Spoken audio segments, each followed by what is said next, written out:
चांडिल स्थित polytechnic college में एक राष्ट्र एक चुनाव विषय पर संगोष्ठी का आयोजन किया गया। केंद्रीय रक्षा राज्य मंत्री संजय सेठ ने कहा कि इससे देश का सर्वांगीण विकास होगा और सारे कार्य सुचारू रूप से चलेंगे। एक राष्ट्र एक चुनाव के लाभ। संजय सेठ ने जोर दिया कि देश में एक साथ चुनाव कराने से देश का सर्वांगीण विकास होगा, आर्थिक वृद्धि होगी और विभिन्न क्षेत्रों में सुधार होगा। इससे लोकतंत्र की नींव मजबूत होगी। उन्होंने बताया कि 2024 के चुनाव में 1 लाख करोड़ रुपए खर्च हुए और काम के घंटों का भी काफी नुकसान हुआ। चर्चा की आवश्यकता। मंत्री महोदय ने जोर दिया कि बार बार चुनाव और आचार संहिता के कारण कामकाज पर पड़ने वाले प्रभाव पर सत्तारूढ़ और विपक्षी दलों के बीच चर्चा होनी चाहिए ताकि सर्वसम्मति से निर्णय लिया जा सके। कार्यक्रम की जानकारी।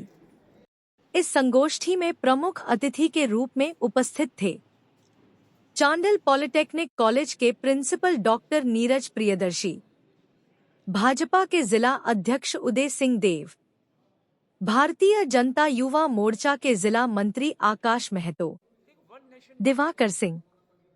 कॉलेज के प्रिंसिपल ने संजय सेठ को शॉल और पुष्पगुच्छ से सम्मानित किया।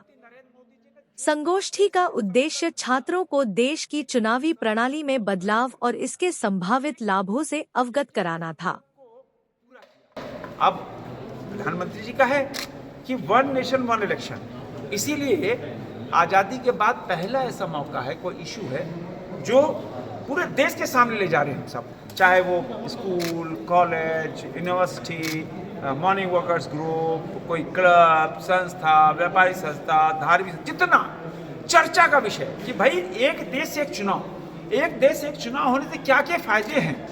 लाखों करोड़ रुपए बचेंगे देश का, और वो जो लाखों करोड़ रुपए देश के चुनाव कराने में खर्च होता है, उससे बच्चों के लिए मेडिकल कॉलेज, इंजीनियरिंग कॉलेज, कोई स्पेस का काम, कोई डिफेंस का और हम आगे बढ़ाएं बजट, कोई इंफ्रास्ट्रक्चर आगे बढ़ाएं।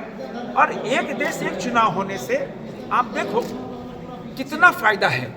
और जब हम चुनाव सालों भर चुनाव चलते रहते हैं, अभी 5 साल में 1000 से ऊपर दिन कहीं ना कहीं चुनाव होते हैं और कोड ऑफ कंडक्ट लगा रहता है।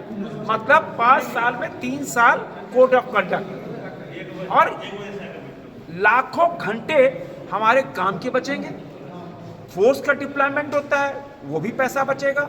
और जो पेट्रोल डीजल, जो क्रूड ऑयल होता है, जो फॉरेन रिजर्व मनी है जो खर्च होती है, लाखों करोड़ रुपया सिर्फ पेट्रोल डीजल का बचेगा। आम लोगों की परेशानी बचेगी। और इसीलिए एक देश एक चुनाव होगा तो लोकसभा, विधानसभा चुनाव और नगर निगम, नगर पालिका चुनाव, ये एक ही समय में हो जाएगा। अब आप देखो कि वोटर लिस्ट सबकी अलग तैयार होती है, तो वोटर लिस्ट कौन तैयार करता है? शिक्षक। पढ़ाई किसकी बर्बाद होती है? बच्चों की। शिक्षा का कोई काम नहीं, उधर से डीसी का प्रेशर होता है, वोटर लिस्ट बनाओ, तो 6-6 महीने शिक्षक जो है वो पढ़ाई छोड़कर, बच्चों को पढ़ाना छोड़कर कहाँ जा रही है? वोटर लिस्ट बनाने जा रही है। लोकसभा की वोटर लिस्ट अलग, विधानसभा की अलग, पंचायत की अलग, सब अलग। तो ये बर्बादी कौन रोकेगा? इसीलिए प्रधानमंत्री नरेंद्र मोदी जी का संकल्प है एक देश एक चुनाव। हम भी आज पॉलिटेक्निक कॉलेज में आए हैं, बच्चों के साथ हमने बात की। हमने कहा कि बताओ कहीं कमी हो, कहीं शंका हो तो आप इंगित करो, वो शंका भी दूर करेंगे। और हम सबके पूर्व राष्ट्रपति रामनाथ कोविंद जी के नेतृत्व में एक कमेटी बनी थी। अब पूरे देश भर में रामनाथ कोविंद जी ने घूमकर और बैठक करके, मीटिंग्स कर उसका निचोड़ निकाला। फिर भी हम लोग जनता के बीच में जा रहे हैं और हमको ये पूर्ण विश्वास है कि पिछले 3 महीने से जो अभियान चल रहा है, हर जगह अभूतपूर्व समर्थन मिल रहा है और देश तैयार है 1 नेशन 1 इलेक्शन के लिए।